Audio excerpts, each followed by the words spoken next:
বিশ্বকাপে ইরানের নজিরবিহীন নিরাপত্তা, ডুমসডে প্লেন ও J-20 বিমানের পাহারায় ফুটবলাররা। দর্শক, ফুটবল বিশ্বকাপ মানেই সারা বিশ্বের ক্রীড়াপ্রেমীদের চরম উন্মাদনা। স্বাভাবিকভাবেই এই মেগা ইভেন্টে সবার নজর থাকে ব্রাজিল, আর্জেন্টিনা, স্পেন কিংবা পর্তুগালের মতো ফুটবল পরাশক্তিগুলোর দিকে। কিন্তু আসন্ন বিশ্বকাপে মাঠের বাইরের এক সম্পূর্ণ ভিন্ন সমীকরণে এইসব বাঘা বাঘা দলকে পেছনে ফেলে দিয়েছে মধ্যপ্রাচ্যের দেশ ইরান। আন্তর্জাতিক বিভিন্ন সংবাদ মাধ্যমের প্রতিবেদন অনুযায়ী এবারের বিশ্বকাপে সবচেয়ে ব্যয়বহুল ও চাঞ্চল্যকর সফরটি করতে যাচ্ছে ইরানের জাতীয় ফুটবল দল। এই বিপুল অর্থ কোনো বিলাসবহুল আয়োজনে নয়, বরং ব্যয় করা হচ্ছে খেলোয়াড়দের নিশ্ছিদ্র নিরাপত্তার পেছনে।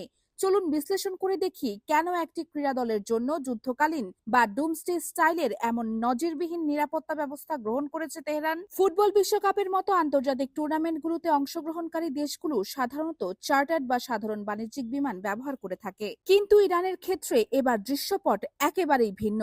আন্তর্জাতিক গণমাধ্যমের তথ্য অনুযায়ী ইরানি ফুটবলারদের যাতায়াতের জন্য কোনো সাধারণ ফ্লাইটের ব্যবস্থা রাখা হয়নি। এর পরিবর্তে তারা ব্যবহার করেছেন ইরান ইন্টারন্যাশনাল এবং মেরাজ এয়ারলাইন্সের বিশেষায়িত কিছু বিমান।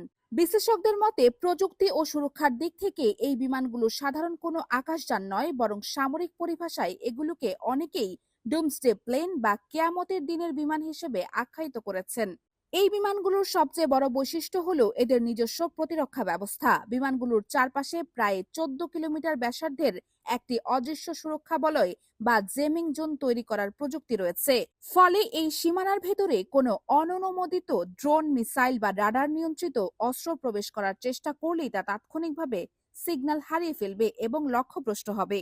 শুধু তাই নয়, যোগাযোগ ব্যবস্থার ক্ষেত্রেও আনা হয়েছে বৈপ্লবিক পরিবর্তন। সাধারণ বাণিজ্যিক বিমানগুলো গ্লোবাল স্যাটেলাইট সিস্টেমের উপর নির্ভরশীল হলেও ইরানের এই বিশেষ বিমানগুলো যুক্ত থাকবে সম্পূর্ণ নিজস্ব ও সুরক্ষিত যোগাযোগ নেটওয়ার্কের সাথে।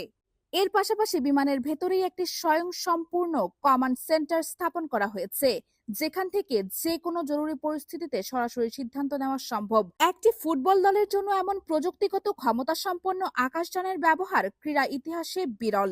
নিরাপত্তার চমক শুধু বিশেষায়িত বিমানেই সীমাবদ্ধ নেই। যে কোনো ভিভিআইপি বা রাষ্ট্রপ্রধানের সফরে যেমন ফাইটার জেট দিয়ে আকাশপথে এসকর্ট দেওয়া হয়, ঠিক তেমনি ইরানের ফুটবল দলের ভেন্যুতে পৌঁছানোর ক্ষেত্রেও এমন অত্যাধুনিক যুদ্ধবিমান ব্যবহারের খবর উঠে এসেছে।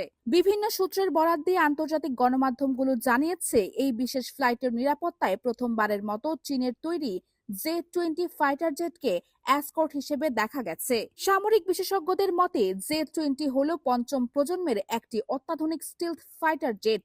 এর সবচেয়ে বড় ক্ষমতা হলো রাডার ফাঁকি দেওয়ার সক্ষমতা, অর্থাৎ এটি শত্রুপক্ষের রাডারে ধরা না পড়েই নির্দিষ্ট গন্তব্যে পৌঁছাতে এবং অপারেশন পরিচালনা করতে পারে। এই যুদ্ধবিমানটি ঘন্টায় প্রায় 2300 কিলোমিটারের অবিশ্বাস্য গতিতে উড়তে সক্ষম। এছাড়া এর কাঠামোর ভেতরেই কয়েক টন ভারী ও অত্যাধুনিক সমরাস্ত্র বহনের জায়গা রয়েছে। একটি জাতীয় ফুটবল দলের ফ্লাইটের সাথে এমন ভয়ঙ্কর ও উচ্চ ক্ষমতা সম্পন্ন স্টিলথ ফাইটারের উপস্থিতি প্রমাণ করে যে ইরান তাদের খেলোয়াড়দের সুরক্ষাকে কোনোভাবেই হালকাভাবে নিচ্ছে না। সংবাদ ৩, বিশ্লেষণ। নিশ্ছিদ্র গ্রাউন্ড প্রোটোকল ও সাইবার সুরক্ষা। আকাশপথে নিরাপত্তা নিশ্চিত করার পর খেলোয়াড়দের ভৌত ও ডিজিটাল নিরাপত্তার দিকেও সর্বোচ্চ মনোযোগ দেওয়া হয়েছে। বিভিন্ন আন্তর্জাতিক প্রতিবেদন অনুযায়ী ইরানি খেলোয়াড়দের সার্বক্ষণিক পাহারায় নিযুক্ত থাকছে বিশেষ এলিট ফোর্সের সদস্যরা। সাধারণত এই স্তরের কমান্ডো বা প্রশিক্ষিত ইউনিটগুলো দেশের শীর্ষস্থানীয় নেতা, মন্ত্রী বা উচ্চপদস্থ সামরিক কর্মকর্তাদের নিরাপত্তার দায়িত্বে নিয়োজিত থাকে। এবার সেই একই প্রোটোকল পাচ্ছেন জাতীয় দলের ফুটবলাররা। শারীরিক নিরাপত্তার পাশাপাশি ডিজিটাল স্পেসেও তৈরি করা হয়েছে দুর্ভেদ্য দেয়াল। বর্তমান যুগে সাইবার স্পাইং বা হ্যাকিং অত্যন্ত সাধারণ বিষয়ে পরিণত হয়েছে। তাই ইরানি ফুটবলারদের ব্যক্তিগত গোপনীয়তার রক্ষা এবং তথ্য চুরি ঠেকাতে বিশেষ পদক্ষেপ নেওয়া হয়েছে। সূত্র মতে খেলোয়াড়দের ব্যবহৃত স্মার্টফোন, ল্যাপটপ এবং অন্যান্য ইলেকট্রনিক ডিভাইসের জন্য একটি সম্পূর্ণ আলাদা এবং সুরক্ষিত নেটওয়ার্কের ব্যবস্থা করা হয়েছে। বিশ্লেষকরা মনে করছেন খেলোয়াড়দের লাইভ লোকেশন ট্র্যাকিং রোধ করা, তাদের ব্যক্তিগত যোগাযোগ সুরক্ষিত রাখা এবং যে কোনো ধরনের সাইবার অনুপ্রবেশ প্রতিহত করতেই এই কঠোর ডিজিটাল ব্লকেড তৈরি করা হয়েছে। এখন প্রশ্ন আসা স্বাভাবিক, একটি ফুটবল দলের জন্য কেন এমন সামরিক ধাঁচের নিরাপত্তা? এর উত্তর লুকিয়ে আছে বর্তমান বিশ্বের ভূরাজনৈতিক সমীকরণে। মধ্যপ্রাচ্যে বর্তমানে এক চরম অস্থিতিশীল ও উত্তেজনাকর পরিস্থিতি বিরাজ করছে। বিভিন্ন আঞ্চলিক সংঘাত, ছায়াযুদ্ধ এবং গুপ্ত হত্যার মতো ঘটনা এই অঞ্চলকে প্রতিনিয়ত খাদের কিনারায় দাঁড় করিয়ে রেখেছে।